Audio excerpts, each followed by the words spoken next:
Hi everyone. இன்னைக்கு video டியூட்டோரியலில் நம்ம செலீனியமில் எப்படி அப்பாச்சி பிஓஐ கான்செப்டை எம்பர்ட் பண்ண போகிறோன்றதை பார்க்க போகிறோம். ஸோ ப்ரீவியஸ் டியூட்டோரியலில் ஒரு எக்ஸ்எல்எஸ்ஸை எப்படி க்ரியேட் பண்ணுறது பிஓஐ லைப்ரரி யூஸ் பண்ணின்னு பார்த்தோம்.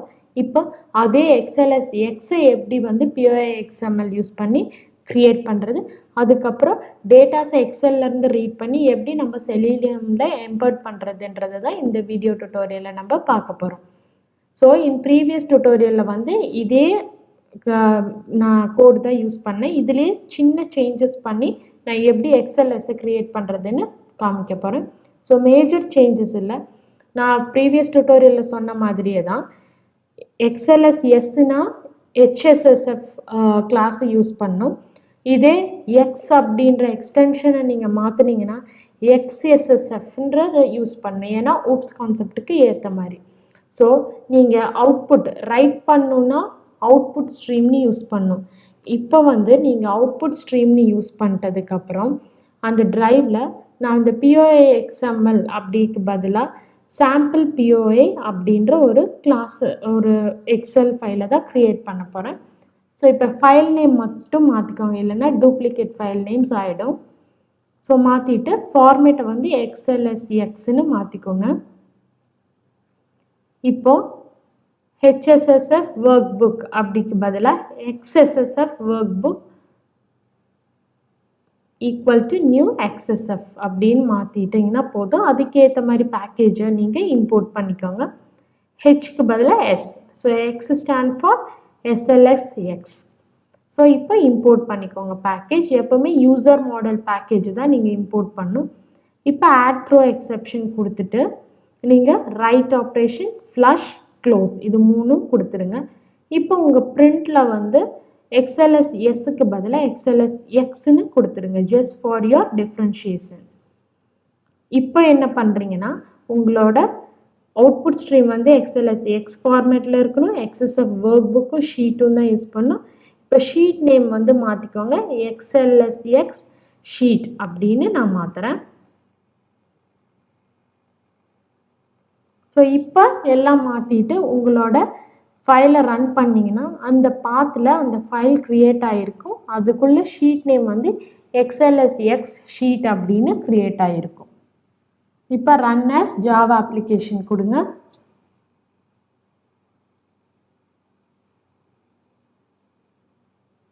இப்போ உங்கள் கன்சோல் ஓப்பன் பண்ணி பார்த்தீங்கன்னா XLSX file created using Apache POI கான்செப்ட்னு வந்திருக்கு.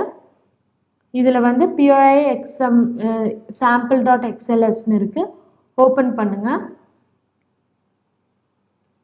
ஓப்பன் பண்ணிங்கன்னா பார்த்தீங்கன்னா எக்ஸ்எல்எஸ்எக்ஸ் ஷீட்டுன்னு ஷீட் நேமும் க்ரியேட் ஆகிருக்கு, அந்த ஃபைல் நேமும் க்ரியேட் ஆகிருக்கு.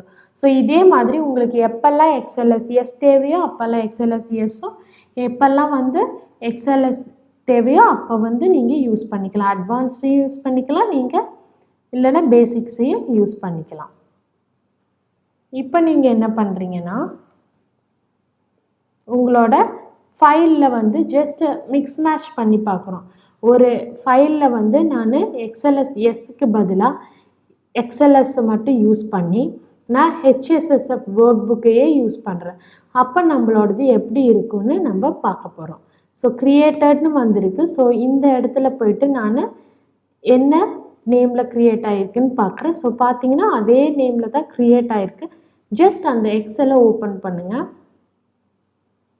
ஓப்பன் பண்ணிங்கன்னா இப்போ உங்களுக்கு எரர் மெசேஜ் வரும். என்னென்னா இது பர்டிகுலர் ஃபார்மேட்டில் இல்லை, இது ஆத்தரைஸ்டான ஃபார்மேட்டில் தான் இருக்கா அப்படின்னு செக் பண்ண சொல்கிறதுக்காக தான் இது வரும். ஸோ இது கொடுக்கலன்னா கரெக்டாக க்ரியேட் பண்ண சொல்லும். ஸோ நீங்கள் கரெக்டான கிளாஸ் யூஸ் பண்ணால் மட்டும்தான் உங்கள் எக்ஸல் ஃபைல் ஓப்பன் ஆகும், இல்லைன்னா இந்த மாதிரி தான் எரர் மெசேஜ் ஷோ ஆகும். ஸோ அதுக்கேற்ற மாதிரி தான் கிளாஸை நீங்கள் யூஸ் பண்ணணும்.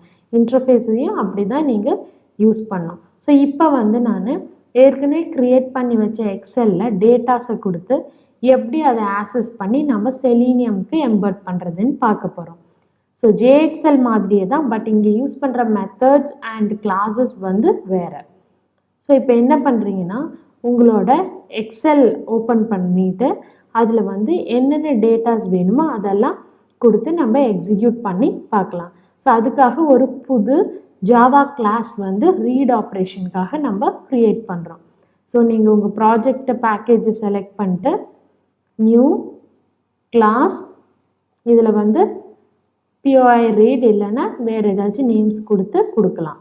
ஈவன் டேட்டா ட்ரைவன் கூட கொடுக்கலாம். இது ஒரு type of data driven operation தான். இப்போது உங்கள் எக்ஸல் ஃபைல் எது வேணுமோ அதை ஓப்பன் பண்ணிக்கோங்க. நான் எக்ஸை ஓப்பன் பண்ணுறேன். இப்போ உங்களுக்கு ஃபைல் நேம் தெரியும், கிளாஸ் நேம் தெரியும். அதில் எங்கே டேட்டா வேணுமோ அங்கே உங்கள் டேட்டாஸை வந்து என்டர் பண்ணிக்கோங்க. நான் இங்கே வந்து அட்மின், டீச்சர், ஸ்டாஃப், நான் டீச்சிங் அப்படின்னு போடுறேன். ஸோ எக்ஸலை பொறுத்த வரைக்கும் காலம் ரெப்ரசன்ட் 0லேருந்து ஆரம்பிக்கும். A அப்படின்றது 0. இதே ரோ வந்து 1லேருந்து ஆரம்பிக்கிறது 0 இண்டெக்ஸ் நம்பர்.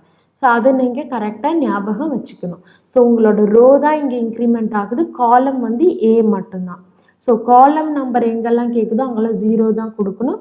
ரோ நம்பர் கொடுக்குற இடத்துல மட்டும் மாறி மாறி நம்பர்ஸ் வரணும்.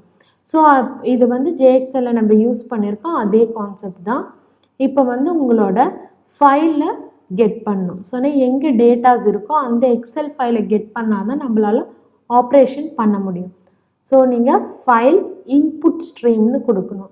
ஃபைலை வந்து நம்ம வெளியில் ரைட் பண்ணோன்னா அவுட்புட் ஸ்ட்ரீம், நம்ம கோட் ஸ்கிரிப்டுக்குள்ளே என்டர் பண்ணோன்னா input stream. So file input stream of FIS அப்படின்ற ஆப்ஜெக்ட் கொடுத்துட்டு நியூ ஃபைல் இன்புட் ஸ்ட்ரீம் அப்படின்னு கொடுக்குறோம். ஸோ இப்போ வந்து ஜியில் POI சாம்பிள். ஸோ இதுதான் வந்து உங்களோட ஃபைல் நேம். ஸோ அதை க்ரியேட் பண்ணிக்கோங்க. sample.xlsx கொடுத்துட்டு இப்போ ஃபைல் இன்புட் ஸ்ட்ரீமை வந்து கெட் பண்ணுங்கள். So add throw exception. இப்போ நீங்கள் என்ன பண்ணுங்கன்னா ஃபைல் இன்புட் ஸ்ட்ரீம் கொடுத்துட்டு இப்போ வந்து உங்களோட ஒர்க் புக்கை வந்து கெட் பண்ணணும். ஸோ ஒர்க் புக்கை கெட் பண்ணணுன்னா இது XLSX ஃபைலுன்றனால நீங்கள் வந்து XSSF ஒர்க் புக்கை தான் யூஸ் பண்ணணும். ஸோ வந்து இதில் ஒர்க் புக் இன்டர்ஃபேஸை யூஸ் பண்ணிங்கன்னா என்ன எரர் ஷோ பண்ணணும்னு நான் காமிக்கிறேன். ஸோ இன்டர்ஃபேஸை யூஸ் பண்ணிவிட்டு நீங்கள் வந்து இந்த ஷீட் அப்படின்றத வந்து கெட் பண்ணிங்கன்னா உங்களுக்கு வந்து இந்த ஷீட் வந்து வேறு SL மாடல் யூசர் மாடலே வராது. ஓகேவா? HSSF இல்லைன்னா HSSF ரெண்டில் ஏதாச்சும் ஒன்று வரணும். ஸோ இப்போ நீங்கள் என்ன பண்ணுறீங்கன்னா இதை கேஸ்ட் பண்ணால் மட்டும்தான் யூஸ் பண்ண முடியும். ஸோ இந்த மாதிரி அவாய்ட் சின்ன சின்ன இன்டர்ஃபேஸை யூஸ் பண்ணி வர எரர்ஸ் அவாய்ட் பண்ண டைரெக்டாகவே அந்த கிளாஸ் ஃபார்மேட்டுக்கு என்னவோ அதே ஃபார்மேட்டில் இருக்கிற கிளாஸை நம்ம யூஸ் பண்ணிக்கிறோம். ஸோ இதை டெலீட் பண்ணிவிட்டு HSSF workbook equal to new HSSF workbook கொடுத்துட்டு இப்போ உங்களோட யூசர் ஃபைலில் இம்போர்ட் பண்ணிக்கோங்க. ஸோ பண்ணதுக்கப்புறம் வந்து நீங்கள் எங்கே ஒர்க் புக் வாங்கணுமோ அங்கே அந்த ஒர்க் புக்கோட கொடுத்துட்டு இப்போ sheet SSSF sheet equal to book dot get sheet.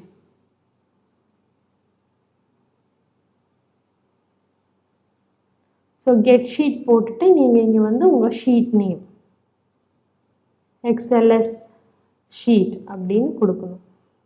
இப்போ வந்து நீங்கள் என்ன கொடுக்கணுன்னா ஷீட்டை இம்போர்ட் பண்ணணும். ஷீட்டை இம்போர்ட் பண்ணதுக்கப்புறம் இப்போ ஒர்க் புக் இம்போர்ட் பண்ணியாச்சு, ஷீட் இம்போர்ட் பண்ணியாச்சு. இப்போ ஷீட் டாட் கெட் ஷீட் அப்படின்னு கொடுக்கணும். ஸோ இப்போ எந்த ஷீட்டை கெட் பண்ணியிருக்கோன்னு நம்மளுக்கு தெரியணும்னா அந்த ஷீட் நேமை கூட இதில் கெட் பண்ணிக்க முடியும். JXL அந்த ஆப்ஷன் இல்லை, ஜஸ்ட் ஷீட்டை மட்டும்தான் கெட் பண்ண முடியும். பட் இங்கே ஷீட் நேமை கூட நம்மளால் கெட் பண்ண முடியும். ஸோ ஷீட் நேமை printlnல கொடுத்தா நம்ம கன்சோலில் எந்த ஷீட்டை கெட் பண்ணியிருக்கோன்னு தெரிஞ்சிடும். இப்போ ஒரு ஒர்க் புக்கில் 100 ஷீட் இருக்குது, அதில் ஒரு ஷீட்டை மட்டும் எடுத்து ஆப்ரேஷன் பண்ணோன்னா நீங்கள் வந்து இந்த ஷீட் நேமை வச்சு மேட்ச் பண்ணிக்கலாம். If the content is equal to this sheet name proceed the test அப்படின்னு கூட கொடுத்து நீங்கள் டெஸ்ட் பண்ணலாம். மோஸ்ட்லி வந்து நிறைய டேட்டாஸ் யூஸ் பண்ணி advance level of selenium testing பண்ணுறவங்க தான் அப்பாச்சி POI வந்து யூஸ் பண்ணுவாங்க. ஸோ இப்போ XSSF ரோ அப்படின்னு கொடுத்துட்டு நீங்கள் R, ஏன்னா ரோ தான் சேஞ்ச் ஆகுது, அதனால XSSF ரோ இல்லைன்னா செல் ஏதாச்சும் ஒன்று கெட் பண்ணி அதுலேருந்து நீங்கள் வேல்யூஸ் கெட் பண்ணால் போதும். ஸோ செல் அப்படின்றது காலம்ஸை குறிக்கும். So C is equal to sheet dot get ரோன்னு கொடுக்குறோம். ஸோ எந்த ரோ வேணுமோ அந்த ரோவை நம்ம கெட் பண்ணணும். ஸோ ஒரே ரோவில் டேட்டா இருந்துச்சுன்னா நீங்கள் அந்த ரோவை கெட் பண்ணலாம். பட் டேட்டாஸ் வேறு வேறு ரோவில் இருக்கிறனால நான் ரோவை வந்து கான்ஸ்டண்ட்டாக வைக்கல. ஸோ நான் ரோவை வந்து லூப்பிங்கில் கொடுக்குறேன். ஸோ இப்போ வந்து நீங்கள் 0 அப்படின்னே கொடுங்க. ஜஸ்ட் ஒரு ரோவை மட்டும் கெட் பண்ணலாம். டாட் கெட் ரோ கொடுத்துட்டு கெட் காலம் கொடுக்கக்கூடாது, கெட் செல். இங்கே காலம்க்கு பதிலாக யூஸ் பண்ணுற மெத்தட் தான் get cell. So get cell of எந்த செல் நம்பர் 1னா ஃபஸ்ட் காலம். இப்போ நம்ம இண்டெக்ஸ் ஸ்டார்ட்ஸ் ஃப்ரம் 0ன்றனால நான் 0ன்னு கொடுக்குறேன். ஏன்னா தப்பாக கொடுத்தீங்கன்னா நல் பாயிண்டர் எக்ஸெப்ஷன் வரும். ஸோ இப்போ வந்து செல்லை கெட் பண்ணியாச்சு. இந்த செல்லை கெட் பண்ண டேட்டாவை நம்ம பிரிண்ட் பண்ண போகிறோம். ஸோ இப்போ இந்த செல்லில் இந்த ரோவில் இந்த காலமில் இருக்கிற டேட்டான்னு சொல்லிட்டோம். அப்போ அது கெட் பண்ணணும் அப்படின்னா என்ன பண்ணணும்னு இருக்குது. இதில் வந்து நமக்கு ஒரு மெத்தட் நேம் இருக்குது, கெட் ஸ்ட்ரிங் செல் வேல்யூ அப்படின்னு.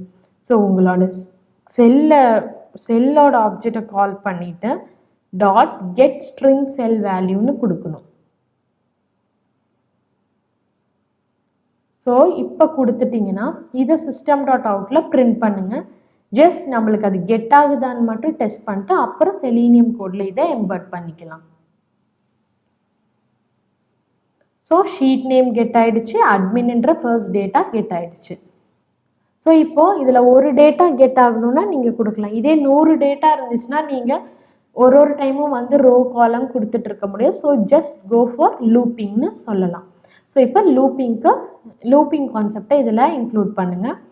So for int I is equal to 0, I is less than or equal to 4 data கொடுத்துருக்கிறனால நான் 4 டேட்டா கொடுக்குறேன். 0லேருந்து நீங்கள் கொடுக்குறீங்கன்னா நீங்கள் வந்து 0 to less than 4 கொடுத்தா போதும். இதே 1லேருந்து கொடுக்குறீங்கன்னா நீங்கள் வந்து 1லேருந்து less than or equal to 4 கொடுக்கணும். ஏன் இண்டெக்ஸ் நம்பர் அப்படி தான் வரும். ஸோ கொடுத்துட்டு XSF ஷெல்லில் வந்து கெட் ரோ தான் சேஞ்ச் ஆகிறனால ரோவை வந்து நான் ஐயனும், காலம் கான்ஸ்டன்ட் ஃபர்ஸ்ட் காலம் தான், அதனால் 0ன்னு கொடுத்துட்றேன். இப்போது இதை வந்து ஸ்ட்ரிங் செல் வேல்யூ ஒவ்வொன்றா பிரிண்ட் ஆகிடும். பட் இதில் நான் வந்து வெப் டிரைவர் ஸ்கிரிப்டை எம்பர்ட் பண்ண போகிறேன். அதுக்கு என்ன பண்ணணும்னா இந்த இடத்துலேருந்து வெப் டிரைவரை ஓப்பன் பண்ண வைக்கணும். So web driver D equal to new Firefox driver. அடுத்து இம்போர்ட் பண்ணிக்கோங்க வெப் டிரைவருக்கானதெல்லாம். உங்கள் செலீனியம் ஸ்கிரிப்டை எங்கே வேணாலும் எப்போ வேணாலும் எம்பர்ட் பண்ணலாம். ஜஸ்ட் அந்த ஸ்கிரிப்டோட இது கரெக்டாக இருந்தால் மட்டும், ஃப்ளோ மட்டும் கரெக்டாக இருந்தால் மட்டும் போதும். இப்போ நான் கூகுள் பேஜில் அந்த சர்ச் பாரோட IDQ அதுக்கு வந்து சென்ட் கீக்குள்ளே நான் இந்த கெட் ஸ்ட்ரிங் வேல்யூவை கொடுக்குறேன். அப்போது எந்த வேல்யூ கெட் ஆகுதோ அது அந்த ஸ்ட்ரிங் செல்குள்ளே சென்ட் ஆகிடும். ஸோ கூகுள் பேஜில் அந்த சர்ச் கீ வந்து போகும். ஸோ XLSX ஷீட்டுன்னு வந்துருச்சு. இப்போ பார்த்தீங்கன்னா உங்கள் கூகுள் பேஜில் வந்து ஒவ்வொரு பேஜாக லோட் ஆகும். ஸோ 4 டைம்ன்றனால 4 ப்ரௌசர் ஓப்பன் ஆகி 4 டைம் கூகுள் ஓப்பன் ஆகி 4 டைமும் அந்த சர்ச் பாரில் வந்து உங்களோட இன்புட் கொடுக்கும். ஃபர்ஸ்ட் அட்மின் கொடுத்துருச்சு, அடுத்து டீச்சர் கொடுத்துருச்சு. ஸோ நெக்ஸ்ட் லோட் ஆகி முடிச்சிட்ட உடனே ஸ்டாஃப் கொடுக்கணும்.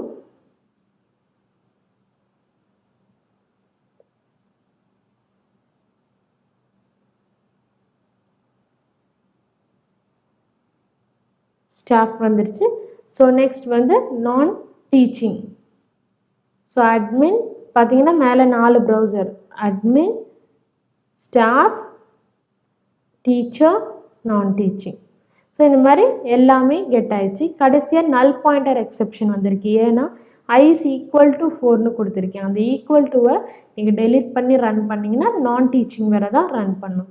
ஸோ இந்த மாதிரி தான் வந்து உங்களோட ஸ்கிரிப்டில் அப்பாச்சி பியோட யூஸ் பண்ணி எங்கே வேணாலும் உங்கள் எக்ஸலை கெட் பண்ணி அதில் இருக்கிற காலம் வேல்யூஸ் எல்லாத்தையுமே நீங்கள் வந்து இதில் கெட் பண்ணி செலீனியம் டெஸ்ட்டை ப்ராசஸ் பண்ணலாம்.